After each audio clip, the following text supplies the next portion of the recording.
রিমান্ডে এক অফিসার আমাকে বলেছিল যে এই যে আপনারা কথায় কথায় বলেন নাস্তিকরা, বেঈমানরা, মুশরিকরা, মুরতাদরা, কাদিয়ানীরা ওরা হবে জাহান্নামী আর আপনারা খালি হবেন জান্নাতি, আপনারা কি জান্নাতের ঠিকাদারি নিয়েছেন? আমি বললাম না, ঠিকাদারি নিব কিসের জন্য? বললো না, তাহলে কে জান্নাতে যাবে আর কে জাহান্নামে যাবে এগুলো আপনাদেরকে ডিসাইড করতে কে বলেছে? এগুলো আল্লাহ বুঝবে, আল্লাহর বিষয় আল্লাহ বুঝবে। আমাদের বড় বড় নেতারাও কাদিয়ানীদেরকে কাফের ঘোষণার দাবি তুললে এ কথা বলে কে মুসলমান কে কাফের, এটা তোমাদের মোল্লাদেরকে ঠিক করতে বলেছে, এটা আল্লাহ বুঝবে। নাউযুবিল্লাহি মিন যালিক। তো এখন আমাকে এই যুক্তি দিল যে ওরা জাহান্নামী না জান্নাতি এটা আপনাদেরকে ডিসাইড করতে কে বলেছে?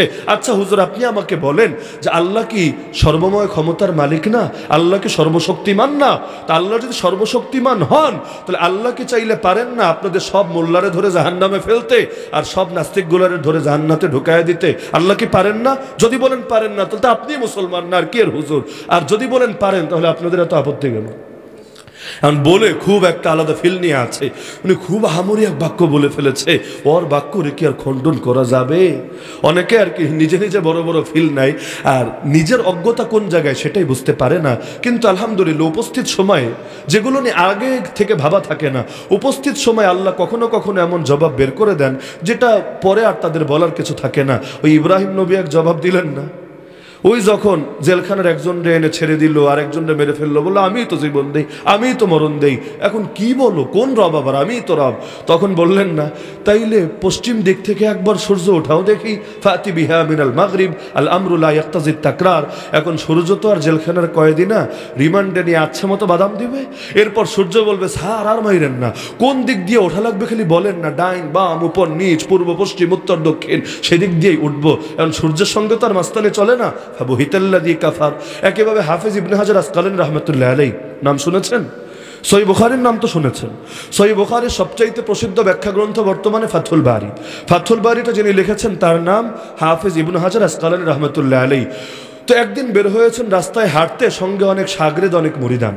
বড় হুজুররা রাস্তায় হাঁটতে বের হলে যেমন হয় যে জুতাটা খুলতে পর্যন্ত পারে না, অন্যর অপেক্ষায় থাকে কখন কার আগে কে প্রতিযোগিতা করে জুতা নিবে। তো এখন তিনি এ অবস্থায় বের হলেন আর ওদিক থেকে এক খ্রিস্টান লোক দৌড়াতে দৌড়াতে আসলো, হুজুর ও হুজুর ও হুজুর, আমার একটা কোয়েশ্চন আছে, অনুগ্রহপূর্বক জবাব দিয়ে যান।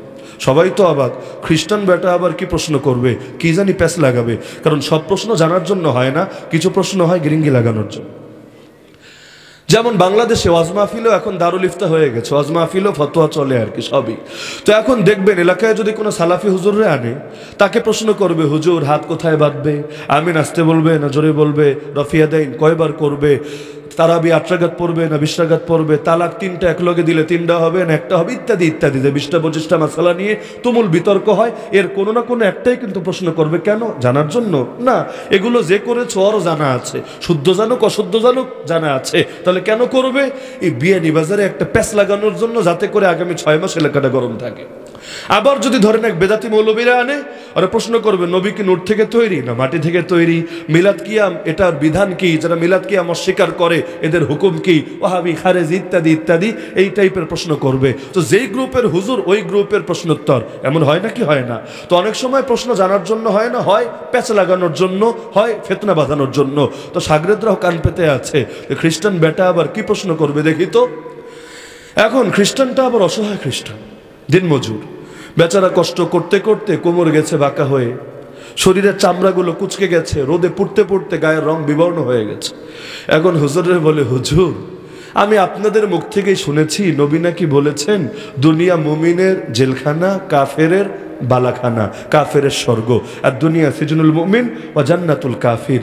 এখন আমি তো জানি নবীরা সত্যই বলেন, নবীরা মেসামাত মাতেন না। তো এখন যেহেতু নবী এটা বলেছেনই, এখন হুজুর আমাকে একটু বোঝান না, এই আপনার অবস্থা দেখেন আর আমার অবস্থা দেখেন, আপনি না জান্নাতে আছেন আর আমি না জেলখানায় আছি, না হলে আমি তো বাস্তবতার সাথে মিল পাচ্ছি না।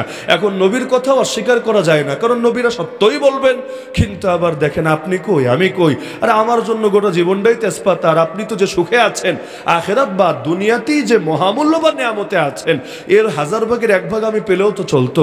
এখন আমি তো কনফিউজড, আসলে জবাব কি? তো আল্লাহ তাআলা উপস্থিত এমন এক জবাব ঢেলে দিলেন তার মাথায়, সুবহানাল্লাহ। এক জবাবে যথেষ্ট হয়ে গেল। তিনি বললেন, আরে আল্লাহ তাআলা জাহান্নামে কাফেরদের জন্য যে ভয়াবহ বিভীষিকাময় যন্ত্রণাদায়ক আযাব প্রস্তুত করে রেখেছেন, ওটা যদি তুমি জানতে বা অন্তত কল্পনাও করতে পারতে, তোমার আর কোনো দ্বিধা থাকতো না এই ব্যাপারে যে ওই ভয়াবহ আযাবের তুলনায় দুনিয়ার জীবন যদি না খেয়েও থাকো, যদি ঘরবাড়ি ছাড়া রাস্তাঘাটেও থাকো, তবু ওই ভয়াবহ কষ্টের তুলনায় এটা জান্নাতের মতো সুখ ছাড়া কিছু না। জান্নাতে যে মহা নিয়ামত প্রস্তুত করে রেখেছেন, যা কোনো চোখ দেখেনি, কোনো কান শোনেনি, কোনো অন্তরে কোনোদিনও কল্পনায় আসেনি, ওটার বিবেচনায় আমরা যদি মহামূল্যবান বাহনে আর বাড়িতেও থাকি, ওই মহাসুখের বিবেচনায় এটা আমাদের জন্য জেলখানা ছাড়া কিচ্ছু না। তো এখন আপেক্ষিক তুলনা, পরবর্তী পরিণতির বিবেচনায় তুলনা, এই কথা শুনে সঙ্গে সঙ্গে খ্রিস্টান বলে উঠল, আশহাদু আল্লা ইলাহা ইল্লাল্লাহ ওয়া আশহাদু আন্না মুহাম্মাদান আবদুহু ওয়া রাসূলুহু। তখন আমারে ধরলো সেই রকম কনফিডেন্স নিয়ে, হুজুর এখন কি হবে? কোন নাস্তিকদের যদি আল্লাহ জান্নাতে দেয়, আপনাদের মোল্লাদের জাহান্নামে ফেলে, আল্লাহ কি পারবেন না? ইন্নাল্লাহ আলা কুল্লি শাইইন কাদির। আরবি তো আর বলতে পারে না, বাংলা বলে আল্লাহ সর্বশক্তিমান। আমি বললাম আল্লাহ সর্বশক্তিমান এটা যেমনিভাবে মানি কোরআন দেখে দেখে, আমার আল্লাহ তাআলা তিনি সবাইকে যে জান্নাতে দিবেন না এটাও মানি একই কোরআন দেখে। আমার আল্লাহর কথা সত্য এটাও মানি, আমার আল্লাহ শক্তি অসীম এটাও মানি। এখন কোরআন মানলে তো পুরোটাই মানতে হবে, আংশিক মানার তো সুযোগ নাই। আল্লাহ তো কোরআনে বলেছেন, ইন্নাল্লাহ লা ইয়াগফিরু আন ইউশরাকা বি, আল্লাহ তাআলা শিরকের গুনাহকে ক্ষমা করবেন না। আল্লাহ পারেন কি পারেন না এটা আলাদা আলাপ, আর আল্লাহ করবেন না এটা ভিন্ন আলাপ। তো আল্লাহর হিকমত হলো আল্লাহ করবেন না, আল্লাহর কুদরত হলো আল্লাহ অবশ্যই করতে পারেন। আল্লাহর কুদরতের উপর ঈমান রাখি, আল্লাহর হিকমতের উপর ঈমান রাখি। এখন কোরআনে যখন ফয়সালা জানিয়েছে, ইন্নাহু মান ইউশরিক বিল্লাহ ফাকাদ হারামাল্লাহু আলাইহিল জান্নাহ ওয়া মাওয়াহুন নার, যে শিরক করবে আল্লাহর সাথে আল্লাহ জান্নাত হারাম করে দিবেন তার উপরে, তার একমাত্র ঠিকানা জাহান্নাম। ওয়া মা লিল যালিমিন মিন আনসার, তার কোনো সাহায্যকারী থাকবে না। আমি আল্লাহর এই বাণীকে অস্বীকার করি কিভাবে?